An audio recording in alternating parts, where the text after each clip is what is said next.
Hello and welcome to this edition of Diaspora Central. I am Gil Ingles, and my guest today, right here in the building with us, is Mr. Akachi Ibeleme. Yes, sir. Spoken word master. Yes, sir. Rapper, Craftsman. artist, songwriter. It's a pleasure. Yeah. It's a pleasure to be here. Thank you. Man of the pen. Yes, sir. Yeah. Yes, representing the Caribbean. Of course. Trinidad and Tobago. Specifically. Yes, sir. No, it's definitely a good thing. Welcome to Diaspora Central. It's a pleasure. Thank you. Yeah. Thank you. Yeah. So, I like to start the show with one accolade Okay. of my guest. So I'll do the following. When the first time I saw you act, right, the one thing that I liked about you, there are people that naturally do things, and there are people that try to do things. yeah. Okay. Your performance was so natural that in all honesty, I don't know what else you do for a living. Okay. Wow. I don't know what else you supposed to be doing for a living or you think you should be doing for a living. But I can tell you one thing for sure. Spoken word, stage, Wow. rap performance Wow. is your thing. Wow. Okay. Thank you. It's I my appreciate perspective. I saw you performing, I became a fan. That. Wow. That's why I found it important for you to be here on Diaspora Central, Yeah, because that in all was- honesty, I like the natural, raw talent that you have. Yeah, that was really just a good opportunity for me because Chukwudi, you know, Yes. brother of mine, he invited me to come down. I drove in from out of state. Right. And I mean, not out of state, out of town. I drove Right. like 2.5 hours. Mm-hmm. And yeah, I performed, and you, right after you pulled me aside, and you was like, Right. you know, I had to come here. Right. Yeah. So it No, was- it was definitely. just- it's my first time doing something like this, so No, it's definitely. a No, great opportunity. Listen, definitely a pleasure and great pleasure to have you here at Diaspora Central, because Diaspora Central is home. It's home to diaspora talent. Yes, It's sir. home to diaspora culture. And you are part of the diaspora talent. Yes, sir. You are an influencer in diaspora culture. Yeah. Thank you. I appreciate that. I Yes, sir. appreciate that. And it's a responsibility I take seriously. Mm-hmm. You know, it's not. Yes, we're happy to be here, but it's Right. we're here purposefully. Indeed, You know, indeed, so- indeed. I'm not here to waste anyone's time. There you go. Yeah, and when you talk about purpose, I mean, let's kind of go back into that purpose, because purpose doesn't start with us. It starts from where we come from, right? sir. We got to look back and we got to figure out exactly how did we get to that point of purpose. Yes, sir. And that's what I'm trying to get with you. Can we do that? Yeah, for sure. Yes, sir. For sure. All right. Let's go. So where's so- home? Well, my parents, let's go back even before me. There you go. My dad is from Amizi Olokoro. Okay. Amizi Olokoro. Yeah, that's in Umuahia, Okay. in Abia State, Nigeria. Okay. I've been there a few times before. My mom is from around there as well. She's Okay. actually, I'm not sure if she's from a different side or whatever, but around the same area, Umuahia, Okay. Nigeria. Okay. And yeah, it's beautiful. Yeah. Family is huge down there. So, Um, and that's just for the purpose of being able to follow up. So you are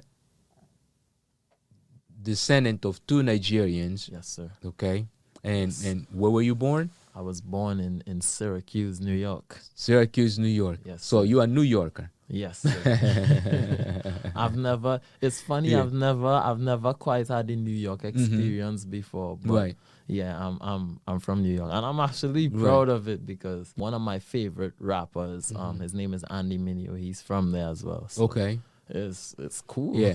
No, because I mean New York has a big Afro-Caribbean influence there. Of course. I mean, of course, even before some of the names that we see today and that we hear today, I mean, there was like Shinehead, I mean, Slick Rick, right? Dougie Fresh, of course. right? Before that, there was the one that just passed away from Haiti, from DMX. UTFO. No, the guy from UTFO. Kango Kid Oh, from the group UTFO. okay. See, Okay. a lot of people don't know that Kango Kid is Haitian. Oh, okay. But I mean, you look at all of those, including Biggie. You mentioned Biggie. Biggie is also, from a Jamaican mother. Yes, sir. So a lot of Busta folks, Rhymes is yeah, Jamaican. Busta Rhymes, His Jamaican, yeah, hype man is Trinidadian, actually. Right. Spliff Star Yeah. is Trinidadian. Right. And he still has a lot of influence as Oh, far as major. the new upcoming talent in Indeed, New York. indeed, and very relevant. These are guys who transcended generations, right? Yeah, because I mean, these are guys I'm a who huge were, Busta Rhymes fan. yeah, Yeah. and you know what's funny? He's got a lot of rah with it. Yeah, right? but that's that Jamaican, that's That's that dancehall energy. Exactly. Yeah. The level of energy Without dancehall culture, there would be no hip hop. no, not at all. There would be no hip hop Not at without all. dancehall culture. Not at all. I mean that is being already scientifically Yeah. proven, is being put in And place. that was always his point. Like Right. I've seen him on interviews state that there's a lost history of hip hop. Right. Where like DJ Kool Herc, the person Exactly. who was that DJ that was having those concerts. Right. He yeah. was the block he's parties. Jamaican. Yep. And he was using his Caribbean influence in those Indeed. parties to Indeed. kind of do what he was doing, and Yeah. hip hop was born. Yeah. So all of these things, I mean, are definitely things of the diaspora, and that's why this program kind of came to surface, is because we really never got a chance to document what we consider to be diasporan culture, right? Right. Because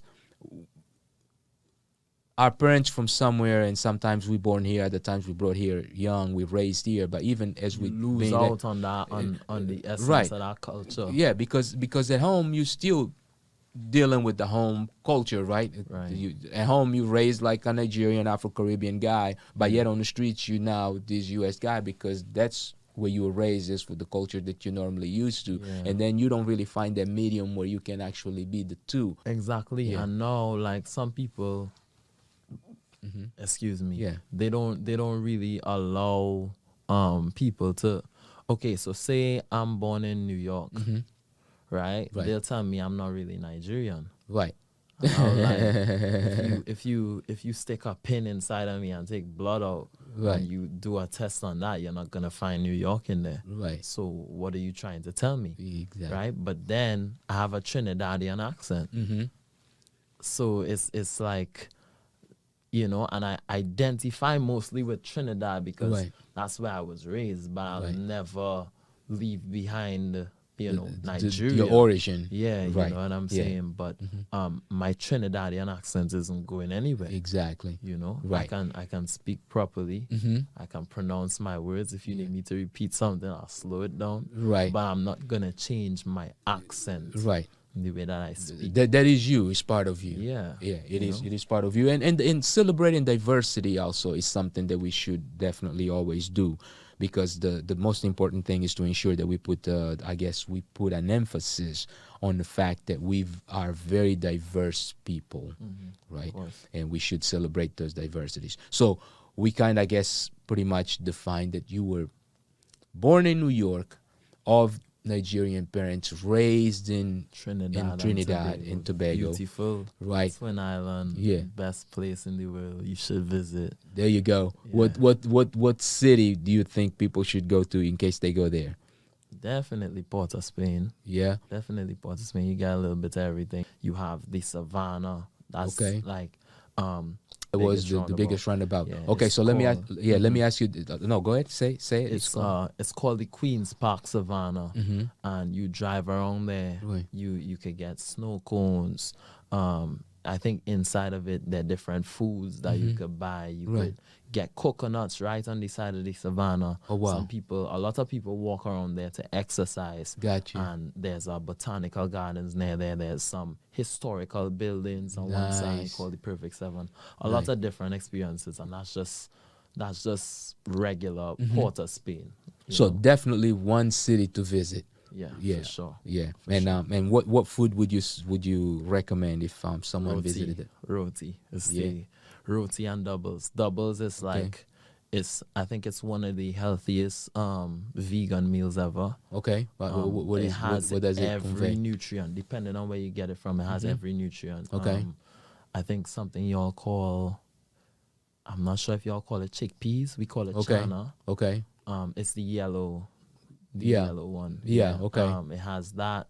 Got but you. then roti is something completely different, where you have the skin on the side. It's Okay. similar to the doubles, but the skin is way thinner, fluffier. Okay. And then you have sauce on the side. It's almost like in Nigeria, where you have soup.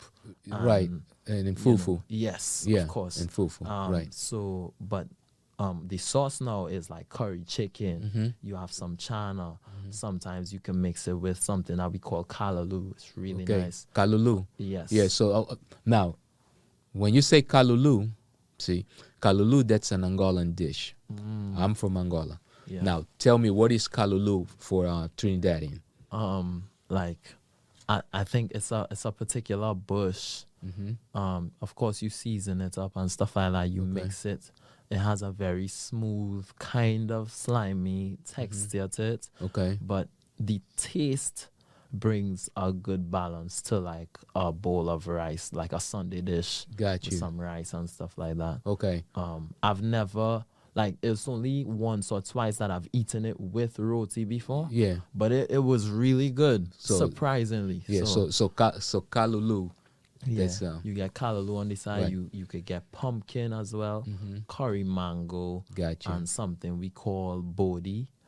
In Guyana, they call it bora. Okay. You know, so it's Yeah. really nice, wholesome meal, full your belly. And these are vegan dishes, Well, pretty much. Well, with the exception of the roti, yeah, that the have roti meat. has meat. Right. You get yeah. meat. You can choose Yeah. curry goat, curry chicken, Right. curry shrimp. Yeah. But if you doubles vegan, is you vegan. can. Yeah. If you vegan, you can actually Yes. not choose the meats and just take the. Right. Yes, of course. Wow. I probably have one more meal I'll tell you about. Okay, go on. When you go to the beach, you must eat something we call bacon shark. Okay. It's like a burger, but it's like Subway. Got so you. you have like 2 pieces of bacon. You put a shark in there, and you put whatever you want in there. They have different options. Got you. Whatever condiments you want to add to it. It's amazing. Wow. Yeah. Definitely another dish to try. Yeah. Yeah. I think that's enough for food for now. Yeah, definitely on that. That's the Carib though, but that's a good promotion not only for the country, also for the Caribbean in general, of course, right? Of course. Yeah, because that's what we're here for. We're here to celebrate culture. So culture involves food, because unless we eat, we're not gonna be here. You need to survive. Yeah. Now let's kind of talk a little bit about your you said that you have also visited Nigeria. Let's kind of go back a little bit. So you born out of 2 Nigerian parents. You can say their names if you feel comfortable in this podcast. Yes, you can always big up Bishop Dr. David Ibeleme and Pastor Dr. Ibeleme. Got you. Yeah. So David Okechukwu Ibeleme, Ijoma Ugoma Chinwema Ibeleme. I hope I said her name correctly. So you got all the names. Oh yeah. I hope I said that correctly. Yeah. And of course, I mean, on your name you go by Akachi. Now Ibeleme. Now it's just Akachi Ibeleme. Oh no. Okay, give us the full name. So excuse me again. In our culture, the grandparents give middle names. So you get a middle name from one side, a middle name from the other side. Okay. So, I think my mom's mother gave me Okechukwu. Okay. I'm not sure if she was comparing me to my dad or whatever, Got you. like naming me after him. Okay. And then I think on my father's side they gave me Ikechukwu. Okay. So Akachi means Chukwu, and Chi means God, right? It means the same thing. Okay. Aka means hand. So Akachi is the hand of God. Okay. Okechukwu is, I want to get this right. Okechukwu is the power of God. Okay. And Ikechukwu is God's portion. Okay. I'm unsure of what Ibeleme means. Okay. But I think it had something to do with popular or something. Got you. I don't want to validate that. I totally understand. Yeah. So now let's kind of take that and now give your interpretation. Give us your interpretation of your name. And when did you, because I mean, of course, at some point you had to realize, man, this name is powerful. Okay, right? so what was your interpretation? Yeah, people used to make fun of my name, of course. But here in the diaspora. In Trinidad, yeah. In Trinidad, whether you were black, whatever, right? Didn't matter. Yeah. But it's like I learned what my name meant. Once I knew what my name meant, I didn't care what anyone else had to say again. So Akachi, they usually use it like, you know how in law, if like say a tree falls in someone's yard, right? Okay, right. You have your house, you have a tree in that house, and that tree falls on someone's yard. Yeah. Because the breeze blew hard one day, like you didn't cause that to happen. They call that an act of God. Right. So they use my name actually like in the same context in Nigeria. Like my parents didn't plan to have me. Okay. So they was like, yo, I this got is you. the hand of God. Like I didn't have anything to do with that. Got you, right. But it's interesting because the way I use it now is like it's not about attributing credit unto myself. It's more like attributing that credit unto God and what He's done, what He's doing, His work on something, you know. So I take pride in that, and I try to weave that into whatever I do artistically. Got you. Yeah. No, and talking about weaving and doing things artistically, let's go into our first break and showcase a little something of you, actually, either one of your performances or any of your acts, anything that you got going on with us. So we'll be right back right here on Diaspora Central. And our guest today, Akachi Ibeleme. Yes, sir. Suicide, I really tried, and there were so many other times I should have died, I still alive. He did me nice, and now I rhyme to spread the light and give him shine. Not in my prime yet, but it come with time. It's not about I, but I have pride. It come from high, I even lie. Salvation mind will put the boss aside. Keep us in I see me, I'm a brother shine. We roll with another guy, majority on the side. Look at my life, look at my wife, look at my eyes, look at my ride. Look at it. Wow. Where I reside, look at my stripes. After I strive, I'll survive. Yeah. It has been written and proven. It has been proven and written. Yeah. I don't know what is you doing. If it is, you still arguing. This cause. When I rap, I bad. Listen to my track. See if you like that. From Trinidad, I mad. Like facts, I can't forget what I have. I have God's gift to rap. I have to share it out. I am God's gift to rap. I have to make him proud. Counting my blessings. Trying to be a blessing to those I do and don't mess with. Whenever I step in, I try not to be selfish. I representing, I have a message, so I sent it. Wherever I go, I just leverage. Position, ignition, and stare it. The gospel truth, you only to hear it.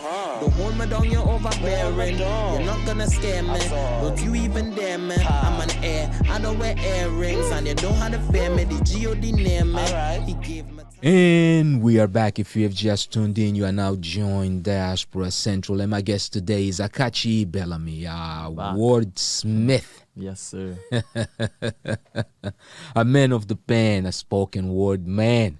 Yes, sir. Spoken word rapper. Got the wit. Predominantly a rapper. Like I rap mostly, but I watch a lot of battle rap, and they don't use no music. Right. I've even in my own culture, people do monologues and stuff like that. There's a guy, I actually saw him right here on my live. His name is Michael Henry. Amazing with you know, there's another lady by the name of Aliyah Blackman. These people are younger than me. Got you. But they are like just that culture. Yeah. You know what I'm saying? And they express themselves so well. Right. And that's something that I kind of want to define. When you say in my culture, what is your culture? Okay, so what do you define as your culture? I want to say Trinidad is very Trinidad is a diverse place. Okay. You know, I want to say Trinidad and Tobago. I don't want to ever leave out Tobago. Okay. The guy that actually acted as the man ape in Black Panther, he is Tobagonian. Got you. You know, so we don't wanna leave out Tobago at all, Right. because they actually are more rooted as far as like culturally. You know, Trinidad is a lot more commercial Right. at times. Yeah. And in Tobago, they still do traditional weddings. They still do certain, over there. Gotcha. That. So they more rooted to the African culture. Oh yeah. Yeah. I think they're more. I feel like they are more. I'm not attributing everything to No, I Nigeria understand. Right. and their own thing, but it seems like that the culture in Tobago feels more like Igbo. Got My you. name is Igbo. I'm from the Igbo tribe. Okay. It seems more Igbo in Tobago. Got And you. Trinidad seems like more of a Yoruba Okay. kind of thing. Okay. Well, that's a. I mean, that is your description, your interpretation, and you have a right to that, right? Yeah. If anyone wants to challenge that, they also have a right to their opinion, and somewhere in between is the truth. But your interpretation, it is your interpretation, Yes, sir, yes, and nobody can take that away from you. Yes, sir. Yes, Now, sir. the art of wordsmith, the art of penmanship, of storytelling, of spoken word. At what age, at what point did you realize that you had that? I want to say 13, 12. Around 13. But I was playing the fool though. Mm-hmm. I was having fun. Yeah. I used to freestyle with my brothers all the time Okay. in the So, car, download beats. yeah. How many brothers do you have? How many I siblings? have two. Okay, two siblings. One is a DJ. His name is Master Casey. He's the Okay. greatest. Yeah. Like, I'm not saying this from a place of Because bias. he's your brother, right? No, like he has done music theory. You know, he Right. knows music. Got Like you. we don't just listen to me. We love music. We know it. He studies. Right. Like you see how you would come here and do a podcast. He has a podcast where he's just DJing. Okay. But give us the name of the podcast. the It's name your of the opportunity to podcast- promote the brother. Yes, sir. Yes, Right? sir. Yeah. The name of the podcast is Master Casey's podcast. So he goes by Master Casey. He doesn't Okay. even call himself a DJ. Right. Master know? Casey. And he's pretty famous. We take it. Oh yeah, he has charted in different countries Mm-hmm. before. I think one time he charted in Nigeria. Actually, that was a big moment. Got you. But he's been doing his thing and he's been very consistent. So So that's you- also an inspiration to me. Got you. So know? so you got influence right at home. He's an older brother. I'm the youngest. You're the youngest of three. He's the DJ, and my oldest brother was already an artist, and he was writing for other people as well. Got you. Like he wrote every song that he has written for someone else Yeah. is a hit. Oh wow. Like- What's the oldest brother's name? Udo Ibeleme. Okay. He's crazy. So Ibeleme then is a name that should be no stranger to the artistic world if you are from the Caribbean. Well, yeah, like people behind the scenes, they know his work. Like even the person that invented soca, Okay. soca music is what we go by. Originally calypso. Yeah. But Do you know his soca name? Do you know his is name? the yes, of Yeah. course, of course. Mention the names because the people of here course, are I'm learning. gonna- This I'm is gonna school. put them You- on. Yeah, you putting us to school right now. Yeah, I'm gonna put them on. His Yeah. name is Ras Shorty. He's a legend. Okay. Like that guy. I'm gonna be biased here. Yeah, go on. You have the right to. He has done more for music than Bob Marley. Hmm. Bob Marley is more popular, Right. but that guy has done a lot more for music. Gotcha. Soca music was literally created. Okay, so there's this history Okay. where Africans were enslaved in Trinidad. Right. Indians came later on and they were indentured laborers. They worked for some years and then they got to own like 2/3 of the land. Right. So there's always been this separation, this divide between Indians and Africans I feel like In the in Caribbean. a lot of Caribbean Yeah, in the countries, Caribbean, but that's a Caribbean thing, Yeah, and yeah. I can personally attest to that. But I'm not gonna share the story, but I can personally attest to that. But go on, yes, sir. It's serious. Yeah. Even politically as well, right? Yeah. But this guy took the African beat and some instruments and took like a bass line or some influence from Indian culture Right. and fused it together to get soca music, called it the soul of calypso. And one side, the Africans were saying, you're perverting our culture. Right. And the Indians were saying the same thing.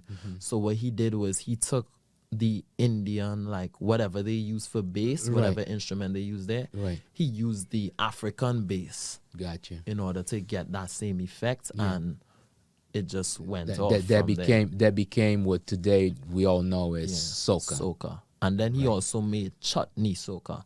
Chutney is an Indian thing, but no, like the Indians have their thing that they can identify with chutney soca. Right. And he also mixed the soca and the calypso influences with gospel influences when he got saved and changed his life. Right. And he called it Jamo. Gotcha. So that's Ras Shorty. Now his eldest son, his name is Isaac Blackman, another legend. Okay. Udo has worked in studio with him and his family closely. So a lot of people behind the scenes have respect for what he does, but he doesn't really push too much. Like he has a song called Passover, and I was scrolling on YouTube one day and I saw a Kenyan group of kids dancing to this song. Right. And I was like, this song got to Kenya. Right. And he wasn't even marketing it. You know? So yeah, like really, I really look up to my brothers and we all have fun doing music all the time. So now on the parent side, are any of your parents also my dad writes. Your father? My dad writes. Yeah. My mom doesn't care. Yeah. My mom doesn't really care, but I know that. I know. But she supports she's you guys, African, though. So I know back in the day she could dance, she could go down, do all what she has to do. And once she hears a song and she likes it, she likes it. She doesn't really look for music. She doesn't really whatever. But once it's good, you know, it's good. Yeah. Once the message is sound as well, like she doesn't really tolerate blaspheme or you know, no, or vulgarities and stuff like that. She likes to be on a serious kind of conscious stuff. Like that is that. With that, I can have a conversation about Eminem. Yeah, got you. I can't have a conversation about Eminem with my mom. Got you. She doesn't care. So basically, Dad is then the guy who really is artistically deeper. Yeah, and then on his side of the family, they're also very into drama and film and that kind of stuff. Not that they have stuff, but my dad used to write comics when he was in school. Okay. So when you hear some of my songs, it's stories being told. Yeah. And I believe I got it from that side of the family. And also in calypso music back in Trinidad, saw a lot of storytelling, a lot of addressing a lot of political stuff, social stuff as well, in ways that are like you can get cancelled for doing here in America. Yeah. You know, like they do it on a regular, they diss the government. It's like Fella. Fella would have those songs where you could party to and all of that kind of stuff. He would take off his clothes, do all kind of crazy stuff on stage. But then he would have these songs where he's seriously where he's challenging the system. Yes. And then he would have these songs where he's spitting at the system, like making fun of it or poking fun, satire, that kind of stuff. Yeah. That's what calypso is. That's exactly what calypso is. So serious consciousness. Oh, yeah. All right. So then I guess but also with humor and lyricism, like the difference, a lot of what's different from us and Jamaica. Jamaica, they're more uncensored than us. Like they would say all of the vulgar words. We don't usually so okay do that. We mix it up and we make it lyrical so that like kids are listening and they don't know what you're talking about. It's just a nice song. Yeah, so lyrically you find beautiful ways of or creative ways of saying vulgar things. Yeah. So creatively you gotta say it, but you don't say it to a point that is that a person can actually just pick up because he said the F word or that or whatever, right? Yeah, exactly. Okay, so that's all in part of the calypso music. That is so prevalent in calypso music. They do it really well. And that's something interesting because, you know, for those of us who are not from that specific culture, we just hear the things and we kind of sing along, and we don't. A lot of times we don't even understand the social or the political context in which the lyric was written in, right? Exactly. And that's why it's important to share that kind of stuff right here on Diaspora Central. So we having a first, and you know what I'm tempted to do? I'll be very honest with you. I normally like to go into breaks, but I don't know if I want to go into a break or if I just want you to break into one of your pieces and deliver something for the audience, where you can creatively take us through something. Can you do that for us? Let me see what I have. Yeah. So you're checking the computer right now, right? The mental computer, the human computer. Yeah. So people understand, because people gonna think you're sitting around looking, man. Yeah. But if you go, and you don't have to do that, we can actually go into a break and showcase. No, I have something. one. You got one? Yeah. You ready? All right, ladies and gentlemen, for the first time, raw and uncut right here on Diaspora Central, Akachi Ibeleme is about to deliver you spoken word. Yes, sir. Spoken word. This is verse 2 on one of my songs called Not Quite Human. Not Quite Human. Yes. Are you ready? I'm ready. All right, let's go. Money, cars, hoes, bars, drugs, shows, streams, charts. I'm a beast. Every beat deceased from every speech. Special, not into tweets. This level of eloquence they can never reach. And I keep in the peace. Real man take care of the farm. That's a double entendre. I sense envy and fear in your heart. And I wear it with the bars. I'm like Seamus to rap. Cause all I see is red hair. It's unfair when I start. Treasure beating in my heart. Black-owned business is good. And I feed in the hood. I know I'm new to this, but I want to build a kingdom or castle with me, myself, and I. A.K.A. the king and the rook. I'm the toughest cat. Bad dog, unicorn, goat. You know, the toughest to rap. But hold on. How come my greatness named after things I have dominion over? Oh, shucks. So dumb. And there you have it, ladies and gentlemen, and we are back. This has been Akachi. There was just a quick break because I had to give you guys a taste of what I definitely admire. I'm telling you, he is fire, or as we say it on the streets, the kid is fire. Yes, okay, sir. Can't mess with him, seriously. So just get to know. And the man also battle raps. No, I don't battle rap. You don't battle rap? I did once with my brother. Did you? I told you, we fooled around. We fooled around. Like, it was so crazy. Yeah. This Udo Ibeleme again. Yeah. Udo is crazy.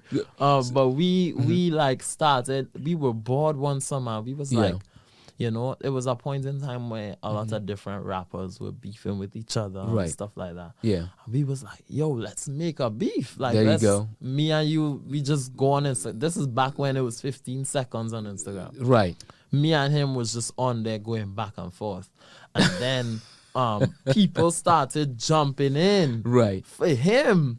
Oh. They were all coming at me. So I had to individually deal with him. Knocking him and all of the people coming at you. So on Instagram, I won. I dealt with his fiance at the time, now his wife. Right. His best friend and my best friend jumped in and was on his side. Right.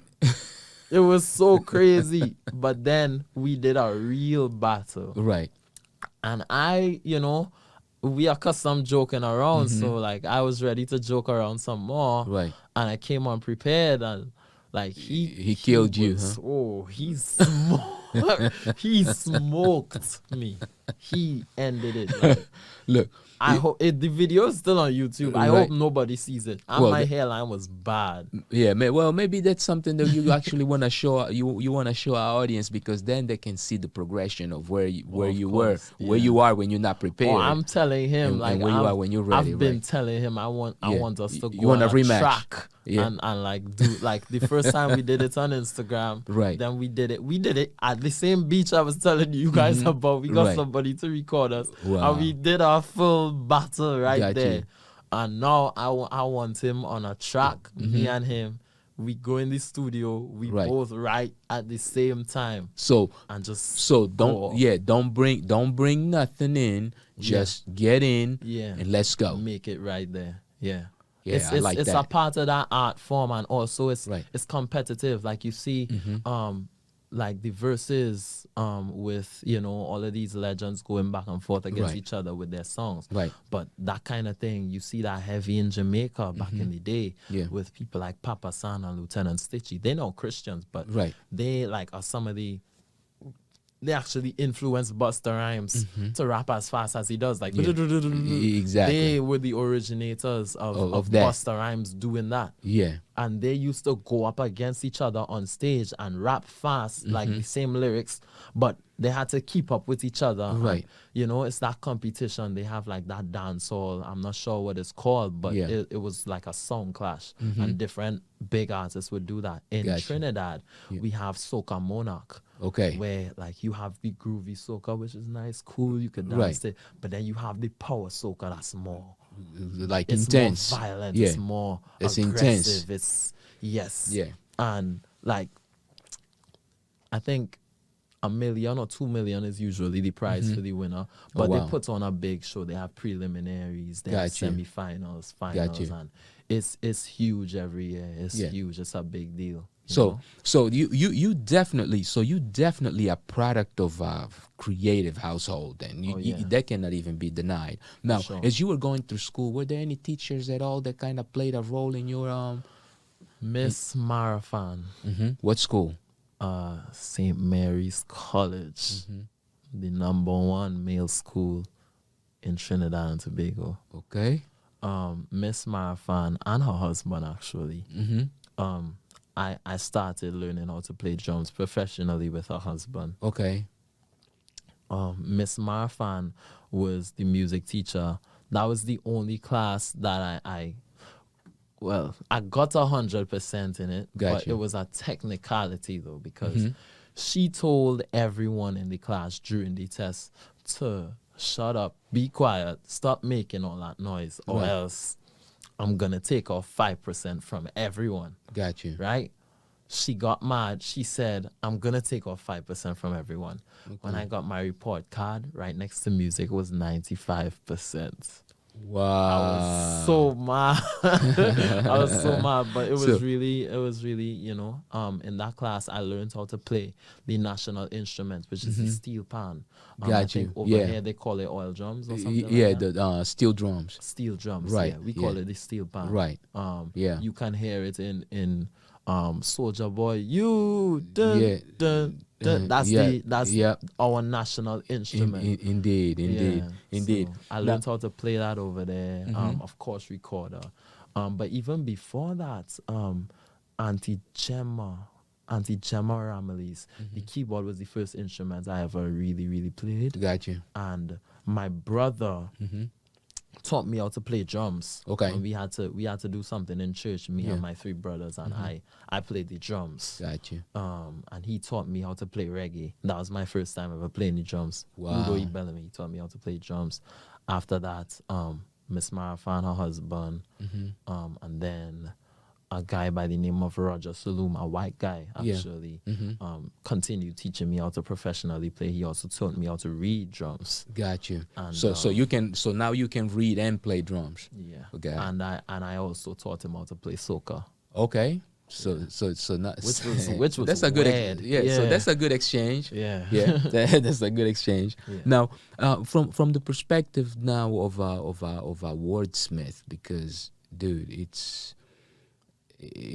not, and I say it's not easy, because I saw you on the performance at Afro Sounds, and you were going from freestyling to written stuff and correlating everything right on stage, and because dude, that's when you know that you got the rawness of an artist, when he's able to interpret his surroundings and take what he may have already processed previously and integrate it and then deliver it to make sense and to be relevant. Yeah. Right. it's like we could tell that there was a level of consciousness, there was a level of hunger, there was a level of pain, there was a desire to succeed. Yeah, right? of course. What is the ambition for Akachi? Wow. I just love the art form. Yeah. Proud of it. I've come a very long way. Right. I also in being here, I actually came here to do my master's. I've been in Texas for 3 years plus. Okay. What are you? But I also chose to use my. Sorry, you were saying something? No. Go ahead. Finish. I also chose to use this opportunity here to network, to meet people, to do music. I bought my own equipment when I was working. Okay. And I could record anytime I want. Gotcha. I taught myself. Well, not really taught myself. I just practiced. Yeah. Because I used to freestyle all the time with my brothers. But now it's almost like I'm writing in my head and recording it right there on the spot and working on it as I go. Got you. So I do that, but I also write as well. Yeah. Yeah. So when it comes to make your content relevant, what do you normally rely on? The world. Yeah. The world around me, and what season in my life I'm at. Gotcha. Like I have a lot of stuff I've been working on in relation to situations in my life currently. Like it's less about okay, what story can I tell? No, I'm still telling stories. Right. And still talking about what's relevant out there.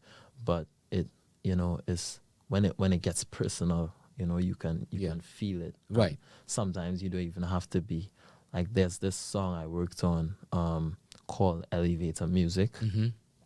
It's not out. Right.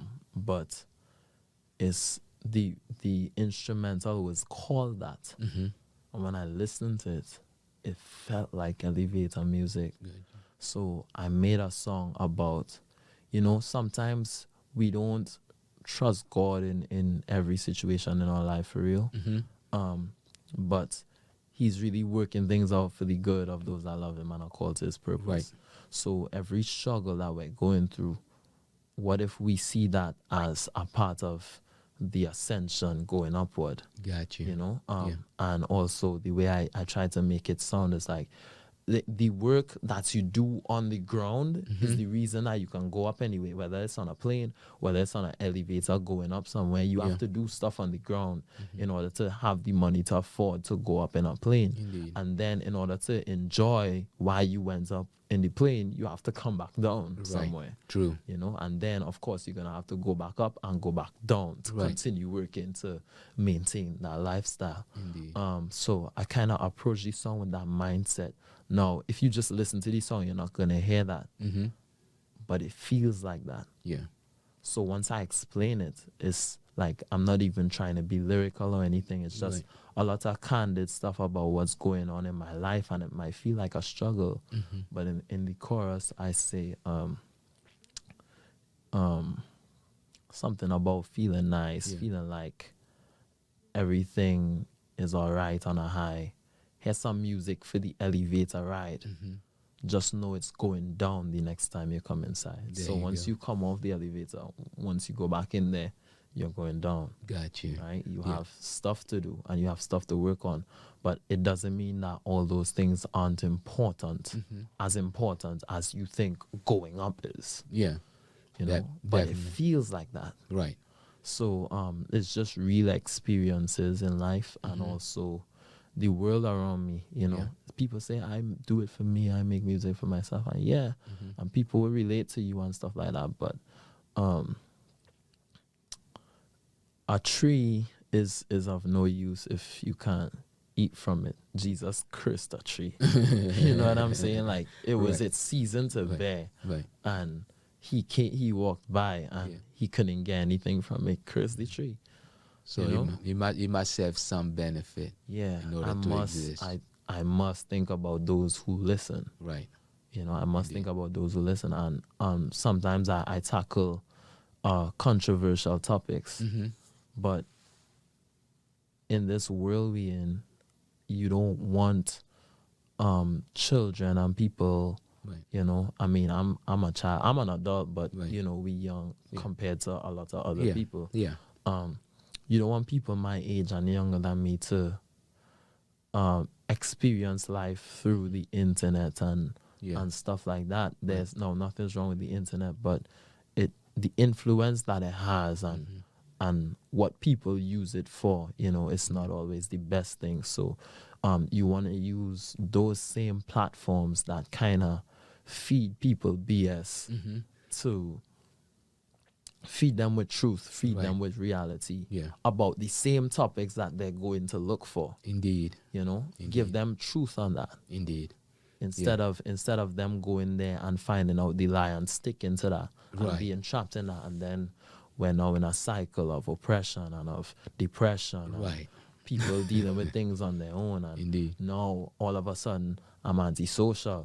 But then you antisocial and you spend a lot of time on social media. And it's like, you know, like, all right, what's the truth? What is, you know, relevant? How do you get better? Like, a lot of people find solace in, like, when they go through something, a lot of people find solace in going online, going on TikTok, finding a quote, finding something, and then they'll share it for whoever it is upset them to see, or, you know, just to identify with themselves, or listen to music and stuff like that. And not that all those things are helpful, but is that like, can't we do something in real life to attack the roots directly of the problem? You know, Definitely.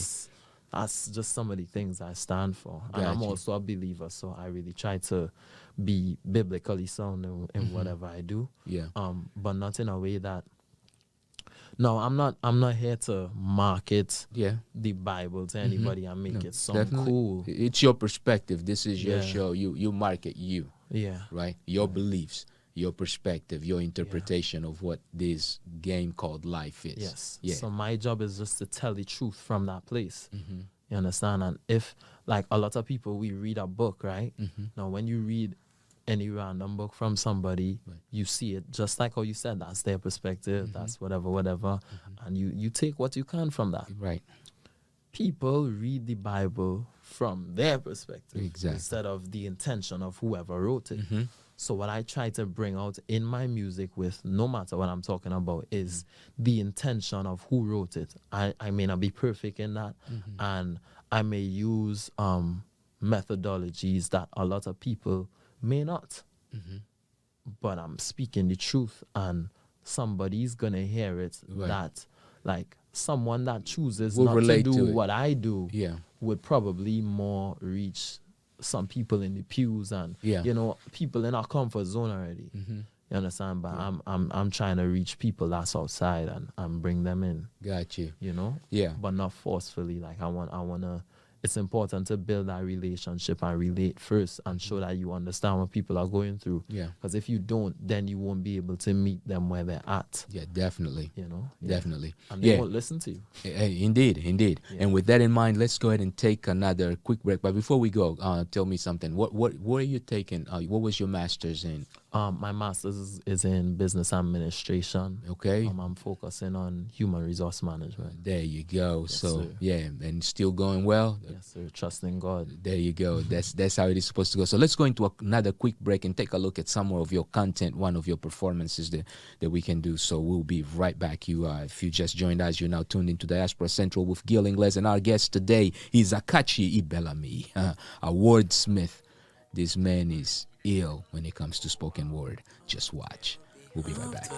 Why do I have to be looking at mothers and sisters and brothers in agony? Why do I have to be afraid of your color, ashamed that my color is tragic? See, why do I have to have a bachelor's and then still hard to work in Applebee's? Why do I have to be struggling down here? Oh God, I need strategy. Things not getting worse, they getting exposed. Cause Apple adding extra ice to your phone. Conspiracy theories no longer seem hoax. Oh gosh, I can't breathe, I need faith. And they say easy access, one click away from your goals. But I'm still oppressed and somehow I stand. With all that knowledge, technology, people still looking between their legs and then they question anatomy. So why do we have to be? It ain't making no sense.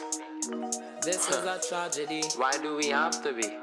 Like, why? Some strategy. What's the reason? And we are back. If you have just joined us, you're now tuned into Diaspora Central with Gil Ingles, and my guest today is Akachi Ibeleme, WordSmith, spoken word poet, Yes, sir. rapper. Yes, sir. Yeah. MC. MC. A lot of people can't put that to their name. MC. Indeed. That's a true master of ceremony. You got to move the crowd. Yes, sir. Right? and that's what a lot of people don't realize, right? As being an MC, you got to be able to move the crowd. That's right. Yeah. You got to be able to speak and relate to the crowd. That's right. Right? You can't blame the crowd by telling them, oh, yo, they too dull, they not to this, they not to that. No, that means you're not relating to them. It's a dilemma in there though, Right. because it's like someone was just asking me how my numbers were doing, and I was like, you know, I pay attention to it sometimes. Sometimes I go look at it, but I don't. I really don't dive into it, you know, because sometimes it's not that I'm afraid to hear anyone's opinion, to be honest. Like I've done a lot of work on myself, and I'm confident in what I can do. But you don't want to be in a position. I feel like when people start doing that, that's when this starts feeling like a job. Well, you know, it's like you're chasing something. Exactly. But then at the same time, Exactly. you do need feedback now. Exactly. You do need feedback. Yeah. You do need feedback from the people. It's important when you get those messages saying that I listen to this all the time. Yeah, or because this bless me. Yeah, know? that's how you're able to tell that you relating to them, right? That you actually getting to them. Exactly. Yeah, but let's kind of go on. So, you got a new project ready to come out at some point, right? And I'm definitely I'm dropping a video. Okay, so and there's a new video coming out also. Yes, so sir. what is the video all about? How I feel about niggas. It's a song about the N-word. Okay. From different perspectives. Okay. You have the perspective of someone who's in the inner city. Got you. Who is educated on history and slavery and stuff like that. Okay. And how it affects them, and they're living in a position where they're affected by that system. Then you have the perspective of someone else that is, in spite of that system, Right. they made their way through. Right. Sorry. That's okay. To prove themselves, or to kind of like, as a black man, you know, I can still accomplish this, and he doesn't identify himself as what people would say is a nigger. Right. Then I now bring my perspective in at the end. Okay. As a Nigerian, nigger is almost in my what is it called? In my ethnicity, in the word itself. Right. And there's a country right next to Nigeria called Niger. Yeah, Niger. Right? I read in the Bible that a guy called Simeon was called nigger. He was called Niger. That's how it was spelled. Okay. It's a Latin word for black. Right. So it's just a descriptive word to say something about his skin. So what that tells me is it's not necessarily about the word. It's about the heart of people and how they've used it, or like it's almost like calling someone that's fat, right? Fat, it's like people treat it like almost like it's a derogatory term. Right. You know, you can't call somebody fat. You can't body shame a fat person. But fat people don't mind calling themselves fat if they gain that confidence or whatever, or they don't mind calling amongst themselves, calling each other fat, similar to how we call each other nigger. So it's like they didn't make fun of the person by calling that person fat. They make fun of fat people. So my whole thing is they didn't make fun of you by calling you a nigger. They made fun of niggers because they see that our skin is dark. A lot of people, if you look at the triangular trade, I feel like where a lot of the ships got their people from were Nigeria. West Africa. Around that area. Right, yeah. And also, my great-grandfather, the reason why I have these conversations with people is that my great-grandfather used his own money to free slaves. So the problem obviously didn't start in America or in the Caribbean. Yeah. It started at home. Exactly. You know what I'm saying? In that particular song, I don't want to encourage anyone to use it if they're not comfortable with it, or if they know that. If you know that something is a word that people think is offensive, I'm not encouraging you to say nigga all the time, because I know the effect that that word has, and I'm not going to use that word in any of my other music, right? But it's just to educate people, to tell that story, and also for people to have a fixed perspective on what it is. People never take the conversation deep enough, I find. It's always a surface level conversation. So I just wanted to take it somewhere different. Yeah, and my question, do you think that most of the time a lot of and I'm gonna speak specifically on either educators or even artists, they don't go deep enough because maybe by going deep enough, do you think that they fear the fact that they will actually open wounds that maybe we are not ready to heal? Yeah. A lot of people told me they don't know how helpful it would be using that word and talking about that issue. Right. But this song is a very old song. I wrote this song a while ago. Yeah. Probably I want to say over 3 years ago, I wrote the song. Right. And I say that to say that we have to understand, because here in America, I mean, of course, I was born in Angola, raised in Angola for a little bit, and then I came to the United States. Kalaloo, huh? Yeah, that's how I know like about that. Kalaloo. I like Yes, sir. Yes, sir. And then once I got into the United States, I mean, I noticed that even within America, it also took time for Americans of African descent to feel comfortable saying that they were Africans. Right? It was not a popular thing to do. Wow. Right? It was not a popular thing. What do you think is some of the things that made it easier? I think when you start to have representation and you start to see, because the only way that you can hold the people oppressed is if you cannot show them that they can be better than what they see. That's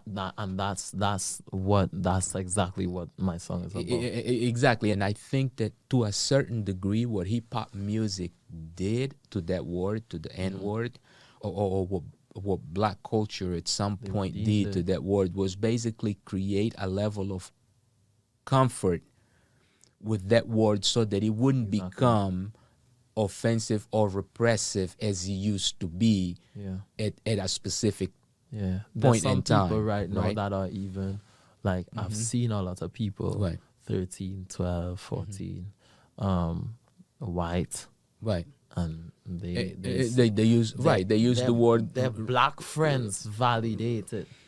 Because they know that they have a personal relationship with them and stuff like that, and they don't understand that it could probably not the perception, the perception from a different generation becomes completely different, because you have to remember that for someone who has actually gone, and there are still some of those people alive who have actually gone through slavery, to someone who has actually gone through slavery, that word said around them, that will trigger feelings and sentiments that we cannot even imagine or understand, right? But remember, it was still used in that kind, like when you call somebody fat, ugly, those types of things. It has the same effect. And I would tell you something, because see, the words can only have power based on the actions that follow. Yes. But we're gonna go ahead and close up this thing, and go ahead and give us your social media in a place where people can actually go and find out more about you. Yes, definitely. This has been a pleasure. Thank you guys for having me. Thank you, man. My name is Akachi Ibeleme. Akachi Ikechukwu Ibeleme. I go by Akachi. The A and the K is capital for applied knowledge. And you can follow me on Instagram mostly, and it's AK_ my last name, which is spelled IBELEME. You guys can follow me, look it up, and link in my bio. You'll get access to some stuff in there as well. Y'all can follow my Facebook and get some sneak peeks into what I'm doing. All right, and there you heard it, Akachi. So debut EP dropping, and He's here on Diaspora Central to share that with us. Thank you for being here. So it's a pleasure. Yeah, and to all of you out there that took the time to listen to this conversation, listen, the only one thing that I can say is the following. Understand the system and don't be afraid to process it and challenge it whenever necessary. Yes. All right, and that's Diaspora Central for you. Till next time, take care of yourselves and each other. Peace.